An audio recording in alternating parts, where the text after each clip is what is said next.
Bonjour et bienvenue au JT du siècle, en ce jeudi 20 novembre. La Chambre nouvelle réunira 626 députés au lieu de 602 en 1914. Les nouveaux sièges seront occupés par les représentants de l'Alsace et de la Lorraine. Sur les 626 sièges, 10 seront réservés aux colonies, qui devront élire leurs députés le 30 novembre.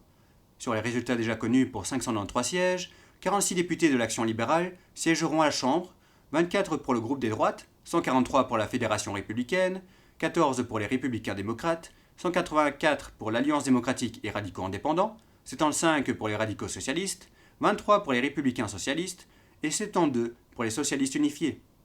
Les résultats pour les régions dévastées doivent encore se faire connaître. De plus, le nombre de candidats à ces élections législatives s'élevait à près de 2100. Le journal Le Populaire rapporte que M. Clemenceau a réclamé durant la première séance de la Chambre l'appui de la droite pour mener à fond la lutte militaire contre la révolution russe. M. Clemenceau demanderait à sa majorité de voter la déclaration de guerre à la Russie pour en finir avec le péril bolchéviste. Cependant, il existe des réserves sur l'authenticité de cette histoire. M. Clemenceau et le gouvernement français ne commettraient pas la faute capitale de lancer la France dans une aventure que ses alliés ne partageraient même pas. La France sort de la guerre et ne souhaite pas en recommencer une nouvelle, surtout contre l'armée qui a retenu en 1914 les troupes allemandes sur les frontières de la Prusse orientale.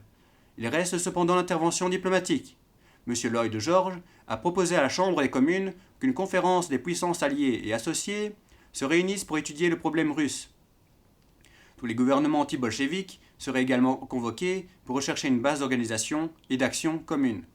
En effet, la lutte pour le rétablissement de la Russie se transforme aujourd'hui en un conflit violent entre deux influences. Premièrement, l'influence de l'entente au Kolchak et Dénikine. Deuxièmement, entre l'influence allemande avec les hommes de l'aristocratie russe germanophile. Les jeunes États baltes de la Finlande, Lettonie, Estonie et Lituanie peuvent devenir les avant-gardes de l'entente. Cette action déroberait à l'Allemagne la possibilité d'étendre son influence à l'Est. Elle permettrait aussi de forcer la Russie à abandonner ses prétentions et à conclure un accord amical entre les acteurs du conflit, mettant de cette fin même au problème russe. C'était le JT du siècle, l'info de notre histoire.